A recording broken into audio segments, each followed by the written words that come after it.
রক্ষক যখন ভক্ষক হয়ে যায় তখন সব কিছু শেষ হয়ে যায়। অ্যাজ এ সিটিজেন হিসেবে তো আমি লজ্জাবোধ করছি। কিভাবে এত টাকা, কিভাবে এত সম্পদ, কিভাবে কি হলো? দুদকে তো অ্যারেস্ট করারও ক্ষমতা আছে। উনি যদি পালিয়ে যান তাহলে তো আর কিছুই থাকলো না, কনফিডেন্সের জায়গায় তো থাকলো না। এটা বড়ই দুঃখজনক।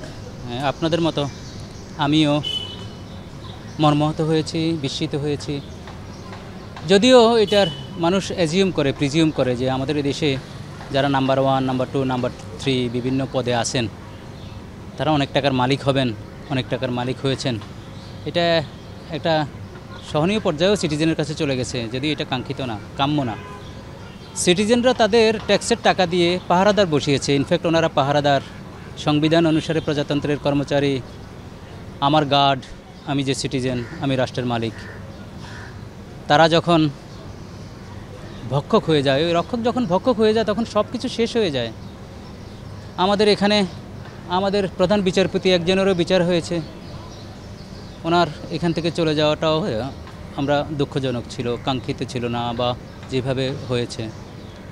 আমাদের জেনারেল আজিজ, ওনার ব্যাপারেও যা বেরোচ্ছে কখনো সুখকর না। অ্যাজ এ সিটিজেন হিসেবে তো আমি লজ্জাবোধ করছি। আমাদের বেনজির সাহেব, উনি তো র্যাবের প্রধান ছিলেন, কমিশনার ছিলেন বিভাগীয়, ঢাকার মেট্রোর আইজিপি হয়েছেন। ওনার প্রভাব প্রতিপত্তি তো কমতি ছিল না। ইজ্জত সম্মান ওনার লাস্ট ডেতে যেভাবে হয়েছে, এটা রাজকীয় একটা বিদায় ওনার হয়েছে। এখন বিদায়ের 1-1.5 বছর পরে যা দেখছি, যা শুনছি আপনাদের কল্যাণে, তা তো ভয়াবহ চিত্র। উনি চাকরি করেছেন, রাজকীয় জীবনযাপন করেছেন, লাক্সারি গাড়ি বাড়ি পেয়েছেন, সবই তো আমাদের টাকায়, জনগণের টাকায়। এর বাইরে এখন উনি কিভাবে এত টাকা, কিভাবে এত সম্পদ, কিভাবে কি হলো? এখন আমার সবচেয়ে ভয় হয় বাংলাদেশে কিন্তু বড় যারা এরা আছে, এদের বিচার অনেক ক্ষেত্রে হয় না, বা অনেক ল্যাংদি হয়, বা ওরা পালিয়ে যায়। পিকি হালদার আমাদের সামনে পালিয়ে বেড়াচ্ছে। বাচ্চু সাহেব আমাদের বেসিক ব্যাংকের, উনি এখনও ধরাছোঁয়ার বাইরে। এখন মানুষ শঙ্কিত, আমি মানুষের মতো আমিও শঙ্কিত। যদি এই বিচারটাও না হয় তাহলে আমরা এই আইনঙ্গনে থাকি, মানুষ আমাদেরকে জিজ্ঞেস করে, মানুষ আমাদেরকে সম্মান করে, শ্রদ্ধা করে, মনে করে যে আমরা প্রোটেক্ট করতে পারি আইনের।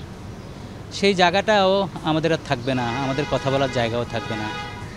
তো আমি মনে করি যেহেতু অপরাধী বড় যারা আছেন দেশে, চিহ্নিত হয়েছেন, ডিসক্লোজ হয়েছে, এগুলো তো এখনও রিভার্ট করেন নাই, এগুলো তো উনি রিজন্ডার দিয়ে বলেন নাই মিথ্যা। তো ততক্ষণ পর্যন্ত অন্যান্যদের ক্ষেত্রে আমরা কি দেখি যে অনেক পলিটিশিয়ানকে আপনি এম্বার্গো দিয়ে দেন দেশের বাইরে না যেতে। দুদকের তো ক্ষমতা আছে ইভেন অ্যারেস্টের, দুদকের তো অ্যারেস্ট করারও ক্ষমতা আছে।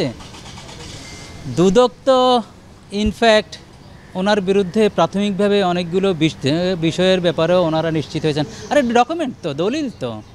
আপনি গুলশানের ফ্ল্যাট, সবচেয়ে হাস্যকর বিষয়, 22 কোটি টাকার ফ্ল্যাট উনি কিনেছেন 2 কোটি টাকায় 4টা ফ্ল্যাট। এই জালিয়াতিগুলো তো দেখতে হবে যে রেজিস্ট্রার সাহেব জালিয়াতির সাথে জড়িত, যিনি রেজিস্ট্রি করেছেন। অন্যের ক্ষেত্রে আপনি ফ্ল্যাটের মূল্য যদি 5 কোটি হয়, আমি রেজিস্ট্রি করতে রেজিস্ট্রেশন ফি কমানোর জন্য যদি 50 লাখ টাকা হয়, এইটাও তো অপরাধ। অপরাধের তো একটা চেইন আছে। আর উনি যে অপরাধটা করেছেন, উনি কিন্তু কারো সাহায্যবিহীন করতে পারেন নাই। তো এই চেইনটা তো আবিষ্কার করতে হবে। আপনি একটা চেইনের ভিতর দিয়ে যাচ্ছেন। আমাদের 34 এই যে প্যানেল কোডের সেকশনে যে অপরাধী সহযোগীকে একই অপরাধে বিচার করবে, এই চেইনটা বের করবেন না? আর বের করা তো সহজ, সব কিছু তো ডিসক্লোজ করে দিয়েছে। দুদকের কাছ তো সাংবাদিকরা একদম অর্ধেক 50% করে দিয়েছে। দলিল নাম্বার দিয়েছে, প্লট নাম্বার দিয়েছে, অ্যাকাউন্ট নাম্বার দিয়েছে, কত টাকা কোথায় আছে তা দিয়েছে, কার নামে হয়েছে তা দিয়েছে, ওদের কর্ম কী তা হয়েছে, উনি পেনশন এ পর্যন্ত পাইলে কত কোটি টাকা পেত সে দিয়েছে। অর্ধেক তো সাংবাদিক করেই দিয়েছে, ডেটা সহ আর এভিডেন্স সহ। তো দুদক তো এখন তাড়াতাড়ি, আমি তো মনে করি দুদক তাড়াতাড়ি ইমিডিয়েট অ্যাকশান নেওয়া উচিত, অ্যারেস্টের অ্যাকশান নেওয়া উচিত, দ্রুততার সহিত কাজ করা উচিত। ঠিক তো? আর যদি উনি বাইরে পালিয়ে যেতে চায়, পালিয়ে যেতে পারে, দুদকের আসলে এখানে করণীয় কিছু থাকে কিনা? ভাই, উনি যদি পালিয়ে যান তাহলে তো আর কিছুই থাকলো না, কনফিডেন্সের জায়গায় তো থাকলো না।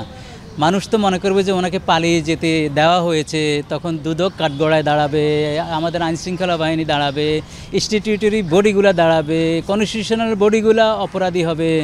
আমরা যারা এখানে এই প্রিমাইজে কথা বলতেছি, এই প্রিমাইজও অপরাধী হবে। যে একটা বড় ধরনের, বড় মাপের একজন অপরাধীকে আপনি চিহ্নিত করেছেন, চিহ্নিত করার পরও উনি চলে গেছে মানে কি, তা এখন মানুষ অ্যাজিউম করবে যে ওনাকে চলে যেতে দেওয়া হয়েছে। এটি তো পাবলিক পারসেপশন তো হওয়ারই কথা ভাই। পাবলিক পারসেপশন, উনি যদি দেশে না থাকেন পাবলিক পারসেপশন কী হবে? এই কিছুদিন আগে দুবাইয়ে স্বর্ণ ব্যবসায়ী একটা নিয়ে যে ঘটনাগুলো ঘটলো, ওনারাই বলছেন যে স্বর্ণ ব্যবসায়ীদের সাথে অমুক অমুক জড়িত। ইভেন প্রশাসন, পুলিশ প্রশাসন থেকে তো বলা হয়েছে সাংবাদিক সম্মেলন করে, ওরে ধরা হবে, ও কীভাবে এত টাকার মালিক হলো, খুনের আসামি, ওখানে স্বর্ণের দোকান উদ্বোধন করা বিভিন্ন লোকরে নিয়ে, সেটাও তো ধামাচাপা পড়ে গেছে, আমাদের এখানে পড়ে যায়। আমরা দুর্ভাগ্য যে স্বাধীনতার 53 বছর পরেও যে বঙ্গবন্ধু যে সামাজিক ন্যায় বিচার, বৈষম্যহীন সমাজ প্রতিষ্ঠার জন্য যিনি এতগুলো বছর জেলে ছিলেন, আজকে সবচেয়ে দুঃখজনক ওনার মুজিব কোড পরে যে বড় বড় অপরাধীরা অপরাধ করে। আমি তো মনে করি এই সরকারের উচিত যে এই মুজিব কোডের যে পরে যে অপরাধ করছে, এই অপরাধের জন্য তাদের প্রথম বিচার হওয়া উচিত, এবং দলীয়ভাবে আওয়ামী লীগ এটা কন্ডেম করা উচিত যে আমার মুজিব কোড পরে যদি কেউ অপরাধ করে, আওয়ামী লীগ পুরা তার বিরুদ্ধে যাবে। এটাই তো ভাই, আমি মুজিবকে লালন করি, আমি মুজিব আদর্শ লালন করি, আদর্শকে আমি স্প্রেড করি, আমি বক্তব্যে বলি, কিন্তু সেই কোট পরে যখন দেখি যে ওই যে দুই ভাই কত কোটি টাকা পাইছে এখানে, এই যে গোলাপবাগে, তারপরে ফরিদপুরে দেখেন 2000 কোটি টাকা একটা মফস্বলের দুইজন নেতা পাচার করেছে মুজিব কোট পরে। আমি এটা বলছি যে মুজিব কোটের সম্মান রক্ষাও আমাদের সিটিজেনের দায়িত্ব। যে লোকটা আমাদেরকে স্বাধীনতা দিয়েছে, ভূখণ্ড দিয়েছে, এতটা বছর কারাগারে ছিল, জীবন দিয়েছে, আপনি তাকে সম্মান দিবেন না? তার সম্মানের কথা বলে যদি অন্যায় করেন, জুলুম করেন, যদি অত্যাচার করেন, যদি অর্থ আত্মসাৎ করেন, সেটার বিচার আমি মনে করি ডাবল হওয়া উচিত অ্যাজ এ সিটিজেন হিসেবে। 6 তারিখে ডাকা হয়েছে, সপ্তাহখানেক সময় রয়ে গেল, সুযোগ করে দিল কিনা দুদক? আমি তো জানি না সুযোগ বিষয়, উনি কি চলে গেছেন কিনা, উনি তো যাওয়ার কথা না। ওনাকে ডাকা হয়েছে, উনি এখানে থাকবেন, এটা তো বন্দর সব জানে, যদি নোটিশও না হয় সব বন্দর জানে, রাষ্ট্রীয় সমস্ত মাধ্যমে প্রচারিত হয়েছে ওনার ওখানে হাজিরা দেওয়ার কথা। এখন উনি কোনো বন্দর ব্যবহার করে যদি, আমি জানি না গেছেন কিনা, যদি চলে যায় তাহলে তো ভয়াবহ একটা অপরাধ হবে সব সংস্থার। আপনি ওখানে তো বিষয়টা বুঝতে হবে। বন্দর যদি দুদক চিঠি নাও লেখে, লিখা তো উচিত, সাথে সাথেই অ্যালার্ট জারি করা উচিত। যদি নাও লেখে, তাও উনি যদি চলে যায়, তাহলে বন্দরও এই দায় এড়াতে পারবে না, কারণ এটা তো ওয়েল নোন। এখন তাহলে দুদকের স্পেশাল যদি আমরা বলি, কি উদ্যোগ নেওয়া উচিত এখন এই মুহূর্তে? এখনই উনি সব বন্দরকে চিঠি দেওয়া উচিত যে যাতে উনি আইনের মুখোমুখি হয়, যাতে উনি এই পর্যায়ে কোথাও কোর্টের আদেশ ছাড়া যাতে উনি না যেতে পারেন। এটি আমাদের কাম্য, সাধারণ সিটিজেনের কাম্য। আমরা তো চাই একটা অপরাধীর বিচার হতে। আমি তো যিনি অপরাধী তার সাথেও শত্রুতা নাই, যিনি অ্যাকিউজ তার সাথেও শত্রুতা নাই। আমরা সিটিজেন হিসেবে তো এই দাবি করতেই পারি। আমাদেরকে আন্ডারমাইন করা হয়েছে কিন্তু সারা পৃথিবীর কাছে। আপনি দুই প্রধানের এই ঘটনাগুলো সারা পৃথিবীতে আপনি কোথায় আছেন? আমি আমার পাসপোর্ট দিয়ে কোনো বন্ধুর কাছে যদি বলি যে I am from Bangladesh, oh hell country, corrupt country, তোমার নাম্বার ওয়ানরা করাপ্ট করে।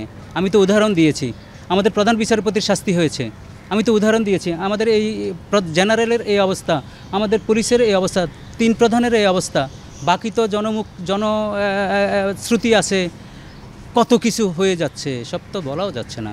আপনাদেরকে ধন্যবাদ।